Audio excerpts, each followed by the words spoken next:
다음으로 윤건영 의원님 질의. 위원장님 질의 들어가기 전에 자료 요청 아까 뭐 하나 더 빠졌던 게 있어서 그거 하고 질의할 테니까 시간 계산해 주시면. 제가 오전에 후보자가 2012년도에 사인간 채권 5억에 대해서 근데 차용증이라든지 상환 내역에 대해서 자료를 제출해 달라 그러고 했는데 아직 그 자료도 아직 도착하지 않았습니다. 앞서 말씀드린 것처럼 2012년이라면 은행 계좌 내역이 찾는데 뭐 1분이면 찾을 것 같아요. 그래서 이 부분도 빨리 자료를 좀 주십사라는 말씀드립니다. 그건 제가 기억하기에 제가 우리 빌려가지고 형님을 빌려드렸기 때문에 저하고 거래가 됐다기보다는 그게 아마 형님이 바로 갚지 않았나 이렇게 생각을 합니다. 한번 찾아보겠습니다. 아니, 예, 하여튼 뭐 이 질의가 아니어서 제가 뭐 네. 물고 드리지 않겠습니다만 네. 사인간 채권 5원에 대해서 기억이 안 나고 자료가 없다라는 건 전 이해가 안 됩니다. 그래서 이런 부분들이 자료가 제출되지 않으면 정상적인 청문회가 진행되지 어렵지 않겠습니까? 그래서 위원장님께서는 정확하게 자료를 좀 될 수 있도록 해주시고 본질이 들어가도록 하겠습니다. 예, 한 번만 더 당부를 드리면 예. 자료가 없는 상황에서 위원님들이 어떤 추론을 할 수밖에 없고 그것을 부당하다고 하기보다는 자료로서 증빙함으로써 오히려 피해자가 오히려 후보자가 소명할 수 있는 시간이기도 합니다. 적극적으로 자료 제출에 응해 주시기 바랍니다. 예, 질의해 주십시오. 우선 앞선 의원님들께서 말씀하셨던 TMPI HK에 대해서 말씀드리겠습니다. 후보자는 오전에 TMPI HK가 형이 만든 회사고 형하고 동생하고 같이. 형제가 만든 회사인데 자금 사정이 어려워서 좀 도와줬다라는 식으로 맞나요? 예, 그런 부분이 있습니다. 아니, 정확하게 그렇게 예, 말씀하셨잖아요. 처음에 그러니까 그렇게 말씀하셨잖아요. 예, 맞습니다. PPT를 봐주시면 TMPI HK의 후보자의 처남께서도 2012년 4월에 3억을 투자합니다. 처남을 TMPI HK에 소개해 주셨나요, 후보자가? 제가 안 했습니다. 그럼 처남과 후보자의 형제분이 저희 아는 처남하고 관계인가요? 제 동생하고도 잘 아는데. 이게 아시는 관계라는 예, 거죠? 잘 아는데 알겠습니다. 그래서 다음, 제가 나중에 잠시만 제가 처남에 대해서는 뭐라고 얘기를 했습니다. 후보자님 제가 질문한 내역에 대해서 예. 답변해 주시고 나중에 충분하게 소상하게 답변하시면 예. 됩니다. 다음 보시면 후보자의 절친이라고 알려져 있는 대한방직 설범 회장도 2012년 8월에 TMPI HK에 11억 5천을 투자했습니다. 이것도 소개해 주신 거 아니시죠? 아닙니다. 그럼 설범 회장도 직접 또 아시는 거기 건가요? 또 제3자가 제가 알기에 돌아가신 분이 아니, 있는데 소개 안 제3자가 해주셨다고만 직접적으로 이야기했습니다. 제가 소개한 적이 없습니다. 그럼 간접적으로 소개했습니까? 없습니다. 아니 제가 다음 질의에서 정확하게 다시 또 질의를 하겠습니다만 TMPI HK와 관련해서 후보자는 직접적으로 한 건 없다고 말씀하시는데 다 간접적으로 뭐가 연결이 돼 있어요. 처남도 투자하고 절친도 투자하고 후보자도 투자하고 후보자의 따님도 투자를 했어요. 근데 제 딸들이야 뭐 잠시만- 당연히 제가 같이 투자를 했죠. 위원장님이 왜 말을 질의를 못하게 합니까? 후보자는 청문회 나오신 거 아닙니까? 그러면 네, 그렇습니다. 청문위원들의 질의에 대해 답변하시면 될 것 같아요. 근데 답변을 하는 거 아니겠습니까? 제가 답변 시간 드린다고 했는데 지금 예. 싸우자고 하시는 건 아니잖아요, 그죠? 제가 윤 의원님이랑 아니, 싸워서 뭘 하겠습니까?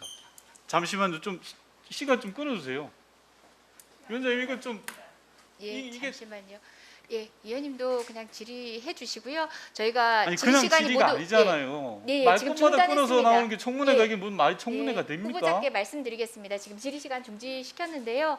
후보자님에게는 그래도 질의 시간이 종료된 뒤에도 답변할 수 있는 기회를 충분히 드리고 있습니다. 예, 알겠습니다. 그 점 감안하셔가지고 위원님들이 이제 질의의 연속성을 위해서 또 거듭 내용을 이어가야 될 수도 있으니까 그 점 좀 양지하셔서 협조해 주시기 바랍니다. 네, 질의 이어가 주십시오. 청문위원들에게 제한된 시간은 7분입니다. 따라서 저희가 얼마나 효과적으로 물을 수밖에 없기 때문에 후보자의 발언과 해명은 충분히 드리지만 후단에 배치하는 걸 양지해 주시고요. 후보자는 TMPI HK와 관련해서 계속 직접적 연관은 없다고 하지만 처남과 절친과 따님과 후보자 본인이 다 관련이 되어 있습니다. 이 부분에 대해서는 차후 천천히 따져보기로 하고요. 법무부인 발언에 대해서 PPT를 좀 봐주시면 좋겠습니다.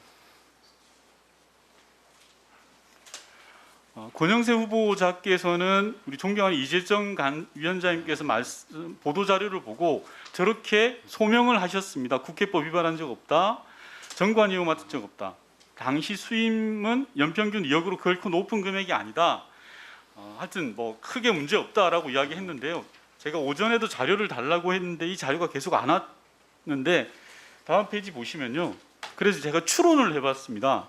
2012년부터 2020년까지 저희가 구할 수 있는 자료를 다 더해 보니까 18억 8천이에요. 연평균 2억 9천 정도를 받으셨더라고요, 법무법인에. 그래서 확인된 연봉으로 추산한 금액이 법무법인 발언에 15년 8개월 동안 총 소득 금액이 45억 8천만 원입니다. 대략 이 정도 금액을 받으셨나요? 그런 정도로 기억을 합니다. 45억 저도 정확하게 모르겠습니다. 예. 아니 후보자가 받은 월급을 잘 모르신다는 건 좀 말이 안 되는 것 같고요. 다음 그게- 페이지 보시면 이게 2002년부터 2012년까지 후보자는 국회의원 신분이셨습니다. 즉 월급을 두 군데서 받으신 거죠. 예. 국민들로부터 세금을 받았고 법무법인 발언에서도 받았습니다. 당시 이 법무법인 발언에서 받는 것은 현행법 위반은 아닙니다. 왜냐하면 그렇죠. 변호사가 겸직을 예. 할 수 있도록 돼 있어서 법률적인 위반 사항은 아니다 하지만 후보자의 말을 전적으로 존중하더라도 아무 일도 하지 않고 민간 기업으로 국회의원 급여보다 2배 이상의 돈을 받는 게 정상적이라고 생각합니까? 아니면 당당한 일이라고 생각하십니까? 그 아무 일도 하지 않은 거는 우리 윤 의원님이 어떻게 하십니까? 아니 제가 나중에 설명을 드릴 거예요. 아니 제 말에 토를 이렇게 막 그거 싸우려고 하지 마시고요. 아니 지금 얘기를 하시는 게 아무 일도 그러니까 하지 않고라고 당당한 전제를 해서 얘기를 일이라고 하시니까 제가 물어봤잖아요. 거기에 대해서 대응을 할 수밖에 없는 거 일이냐고 아닙니까? 물어봤지 않습니까? 당당한 일이냐고요.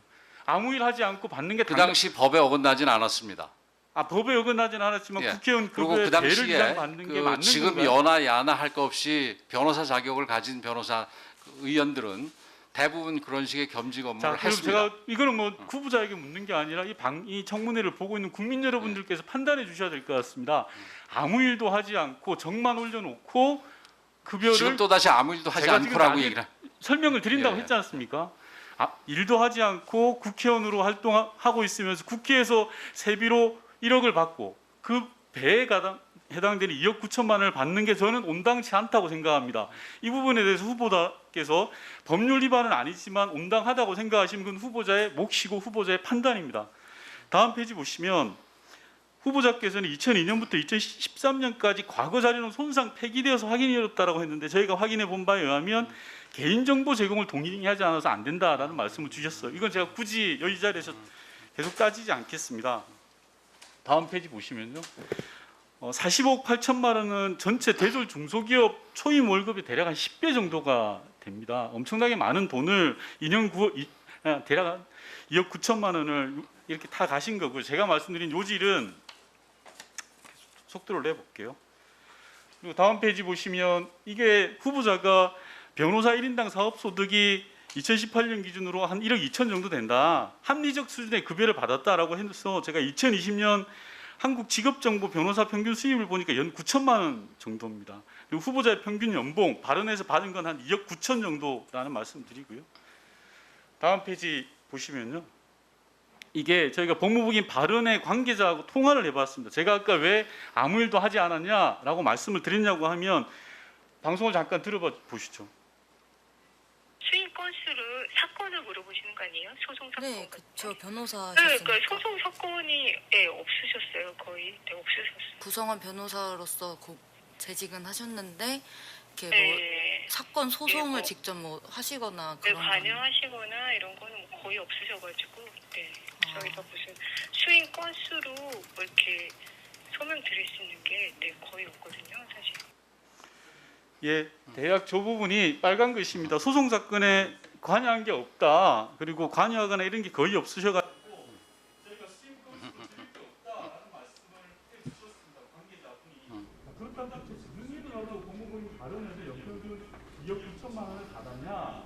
사건 승인도 안 하고 구체적으로 일도 안 했는데 다른 부분 차원에서 제가 아까 후보자께 일도 안 했는데 그게 받으시면 되느냐라고 질문을 한 겁니다. 이게 후보자가 해명하시는 말씀입니다. 예, 우선 그 우리 설범 회장 이게 뭐 절친이라고 그랬는데 고등학교 동창이지 뭐 저하고 그렇게 절친이 아니고 지금 한 10년 가까이를 뭐 만나거나 전화 통화도 하는 일이 없다는 말씀을 드리고요. 그다음에 다른 내가 한 건데 제가 한 건데 그게 무슨 주변에 있는 사람이 투자를 했다 해서 의혹의 어떤 근거처럼 얘기하시는 거는 좀 어폐가 있다고 생각을 하고요.